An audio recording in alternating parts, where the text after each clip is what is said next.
oleh umat Nabi pada saat itu. Jadi nuzulul Quran yang disebut juga malam Lailatul Qadar terjadi di bulan Ramadan, di mana diturunkan seluruh Al-Quran yang urutannya seperti sekarang ini, dari Al-Fatihah, Al-Baqarah, Ali Imran sampai dengan surat An-Nas. Hanya dari Baitul Izzah itu diturunkan bertahap-tahap sejak di Gua Hira, itu sesuai dengan perkembangan umat Nabi Muhammad SAW. Jadi kalau orang memahami nuzul Quran itu hanya turunnya ayat 1 sampai 5 Al-Alaq, itu keliru ya. Itu nuzul Quran ya turunnya seluruh Al-Quran, bukan turunnya sebagian ayat Quran. Nah, di malam bulan Ramadan di mana Allah menurunkan Al-Quran itu disebut malam Qadar. Meskipun turunnya Al-Quran itu pada satu waktu, tetapi menurut penjelasan Rasulullah SAW bahwa tiap tahun dan tiap Ramadan Lailatul Qadar ini akan berulang, tidak akan pernah diangkat oleh Allah seperti diangkatnya kemuliaan hari Jumat ya. Jadi tetap setiap Jumat itu adalah hari yang baik ya. Kemudian setiap malam Lailatul Qadar ya itu akan berulang pada setiap tahun di bulan Ramadan ya. Sama juga kemuliaan 10 hari di siang hari pada bulan Dzulhijjah, awal bulan Dzulhijjah itu akan terus berulang sepanjang tahun, tidak hanya sekali terjadi. Lah, apa itu kemudian malam Lailatul Qadar sesudah turun Al-Quran, artinya Lailatul Qadar sampai sekarang ini Allah menjelaskan wama adraka ma Lailatul Qadar. Apa itu Lailatul Qadar? Itu Lailatul Qadar itu dinarasikan di dalam ayat berikutnya, tanazzalul malaikatu warruhu fiha biidzni rabbihim min kulli amrin. Lailatul Qadar adalah malam di mana Allah menurunkan para malaikat-malaikatnya, termasuk malaikat Ar-Ruh dan juga Ruhul Kudus atau malaikat Jibril, yaitu setiap malaikat yang memegang tanggung jawab kepada tiap-tiap ruh manusia. Sayyidina Ibnu Abbas di dalam tafsirnya menjelaskan bahwa setiap tahun malaikat itu turun di malam Qadar ini, dia membawa qudhiya fis sama, membawa ketetapan Allah yang telah ditetapkan di langit yang berlaku 1 tahun dari Ramadan sekarang sampai Ramadan yang akan datang. Qadha tiap-tiap manusia itu ditetapkan. Maka ketika mendengar penjelasan Rasulullah SAW, Aisyah radhiyallahu bertanya, lalu apa yang harus kami ucapkan untuk menyambut datangnya Lailatul Qadar itu? Aisyah mengatakan, qul Allahumma innaka afuwun tuhibbul afwa fa'fu anni. Katakanlah ya, Allahumma ya Allah, innaka afuwun, sesungguhnya engkau adalah maha pemaaf, tuhibbul afwa, engkau maha mencintai orang yang meminta maaf, fa'fu anni, maka maafkanlah aku. Karena apa? Karena qadha, barangkali ada qadha yang buruk karena perbuatan kita di masa yang lalu banyak dosa, Allah akan memberikan peringatan dengan menetapkan kejadian-kejadian yang akan menimpa kita yang buruk di tahun ini sampai Ramadan berikutnya. Maka dengan permohonan maaf itu Allah merubah qadha menjadi qadha yang baik, karena tidak ada yang bisa merubah qadha Allah kecuali doa. Ini bukan doa sesudah tarweh, tetapi ini doa menyongsong Lailatul Qadar. Hadisnya jelas demikian. Di dalam lafadz Imam At-Tirmidzi dikatakan, qul Allahumma innaka afuwun karim tuhibbul afwa fa'fu anni ya. Jadi ini untuk menyambut supaya kita diampuni oleh Allah. Allah kemudian menetapkan qadha yang baik bagi kita dari tahun ini sampai tahun berikutnya.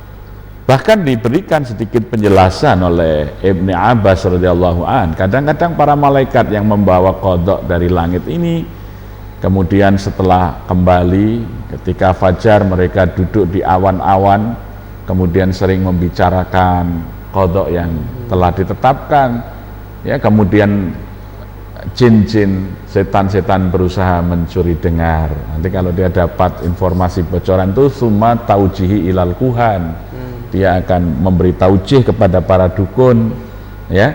Tetapi Nabi mengingatkan bahwa tidaklah taujih itu diberikan kecuali ditambah 100 kebohongan, ya. Jadi kalau kemudian ada dukun yang meramal si A ini nanti akan jadi presiden, si ini akan begitu, kalau kebetulan jadi, yaitu informasi dari kahin tadi ditaujihkan oleh setan atau jin yang mencuri dengar pembicaraan malaikat fil anan yang mereka ya bercengkrama di awan-awan setelah mereka mengirim ketetapan di Lailatul Qadar itu.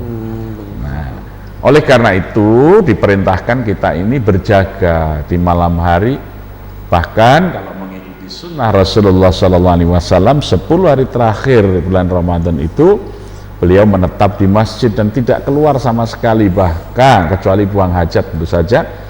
Bahkan ketika menyisir rambutnya saja Nabi hanya mengeluarkan kepalanya melalui jendela dan disisir oleh Aisyah dari luar, ya. Jadi ini adalah yang dikenal sebagai ibadah i'tikaf 10 hari terakhir, bukan hanya di malam-malam Lailatul Qadar, bukan di malam-malam ganjil atau malam-malam akhir. Ya, i'tikaf itu full 10 hari, ya, pagi, siang, malam, ya di masjid. Itu sebagai pelaksanaan yang dicontohkan oleh Rasulullah, dan ibadah i'tikaf ini sangat utama sekali, sehingga pernah ketika Rasulullah SAW i'tikaf, ternyata istri-istrinya seperti Zainab, kemudian Aisyah mendirikan kemah-kemah di dalam masjid. Rasulullah tidak jadi i'tikaf, ya, takut menjadi tidak bisa mendekatkan diri kepada Allah dengan baik. Tetapi kemudian Nabi mengqadha i'tikaf itu di bulan Syawal. Jadi setelah selesai Ramadan, Rasulullah itu beriktikaf 10 hari sebagai pengganti ketika beliau meninggalkan iktikaf di bulan Ramadan, diqadha. Ini para ulama berpendapat inilah yang menggambarkan keutamaan ibadah iktikaf, meskipun dalam Al-Quran hanya satu yang membicarakan iktikaf, yaitu dalam surat Al-Baqarah ayat 187, yaitu wala tubashiruhunna wa antum akifuna fil masajid, ya. Janganlah kamu menggauli istrimu ketika kamu sedang beriktikaf di dalam masjid. Tapi hadis-hadisnya jelas, dan bahkan Nabi juga menyatakan carilah Lailatul Qadar itu di malam ke-27, malam 29, atau di malam-malam yang ganjil, karena diperlihatkan kepadaku ketika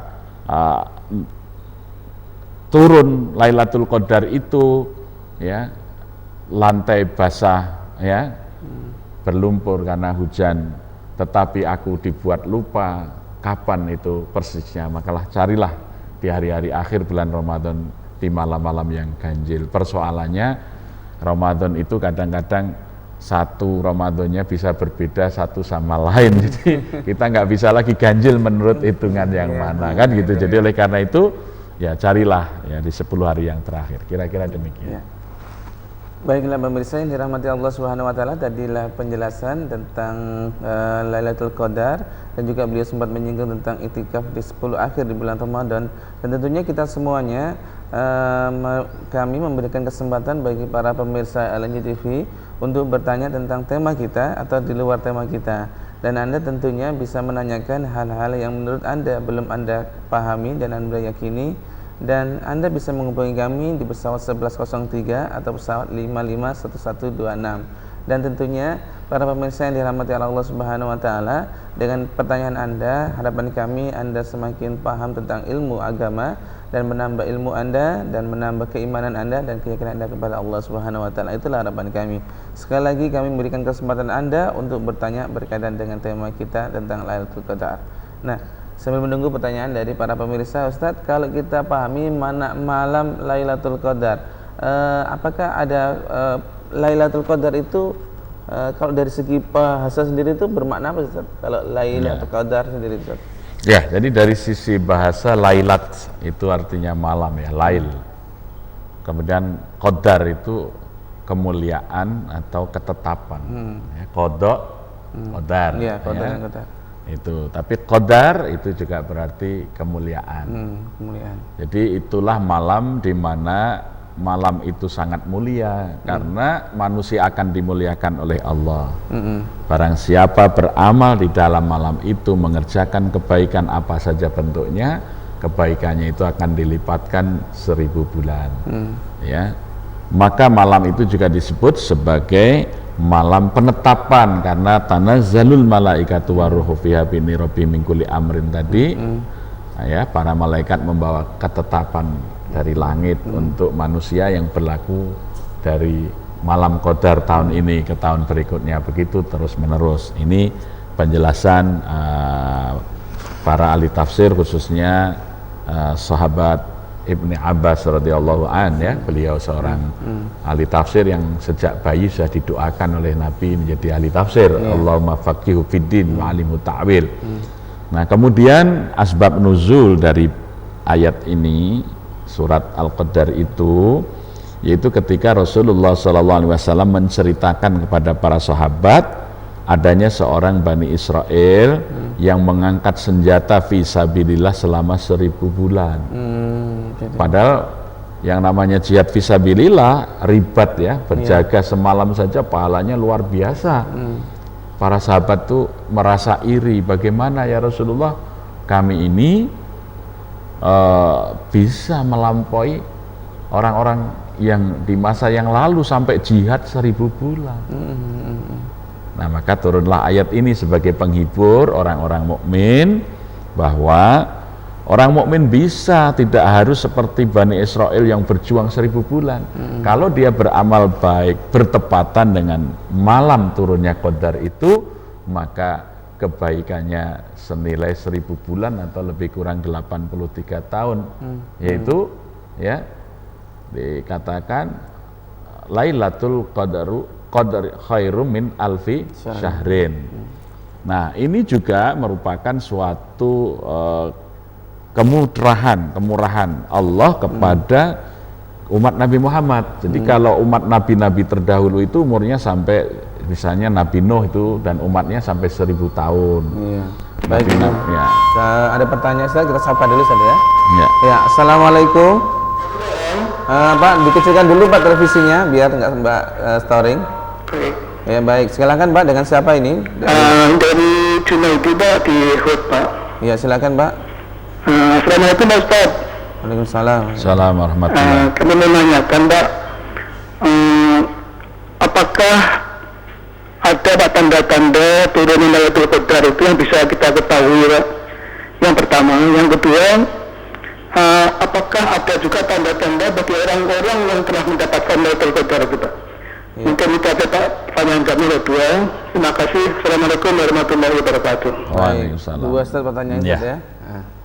Ya, jadi tanda Lailatul Qadar itu ini di dalam hadis-hadis yang sahih dikisahkan, itu siang harinya langit terang, tetapi malam harinya turun hujan antara lain, ya itu, ya. Tetapi apakah kalau Ramadan di musim kemarau atau di musim hujan tiap malam hujan turun gitu? Bagaimana, ya? Kalau di Bontang ini memang nggak ada musimnya kayak di Jawa. Kalau di Jawa kan memang musim kering lagi. Itu kan terjadi di Madinah pada saat itu, ya. Berarti di sana kan hujan itu jarang sekali terjadi. Kalau tiba-tiba turun hujan itu kan sesuatu yang luar biasa, ya. Nah, itu maka ini juga harus difahami secara kontekstual, ya. Nah, kemudian juga siang harinya itu matahari terang tetapi tidak menyengat panasnya, ya. Jadi itu tanda-tanda yang ada di dalam hadis-hadis ini, nanti bisa dibaca ini kumpulan hadis ya yang ditulis oleh Imam Malik dalam kitab Al-Muwatta, itu juga memuat banyak itu tentang tanda-tandanya. Kemudian mengenai tanda orang yang mendapatkan Lailatul Qadar, itu Rasulullah tidak menjelaskan, ya. Tetapi jelas, ya, menurut para ulama itu, ya, orang pasti menjadi lebih baik di dalam kehidupannya sesudah Ramadan. Ya, ini jadi maka tidak bisa ada orang mengklaim saya telah menerima Lailatul Qadar tandanya ini. Itu malah justru jelas bukan Lailatul Qadar yang datang ya. Karena inilah yang menjadi sirun ilahiyun, rahasia Allah. Tidak atau susah sekali untuk mengetahui siapa saja yang tahun ini dapat Lailatul Qadar, sama sulitnya dengan kita menyaksikan orang berhaji siapa yang hajinya mabrur, gitu kan? Nah, tanda-tanda umumnya kalau mabrur itu bahwa perbuatan sesudah haji jauh lebih baik dari sebelumnya. Nah, kira-kira sama saja tandanya orang yang dapat Lailatul Qadar kalau kemudian perilaku kehidupannya dalam hal agama jauh menjadi lebih baik dari tahun sebelumnya. Insya Allah ini bagian dari tanda-tanda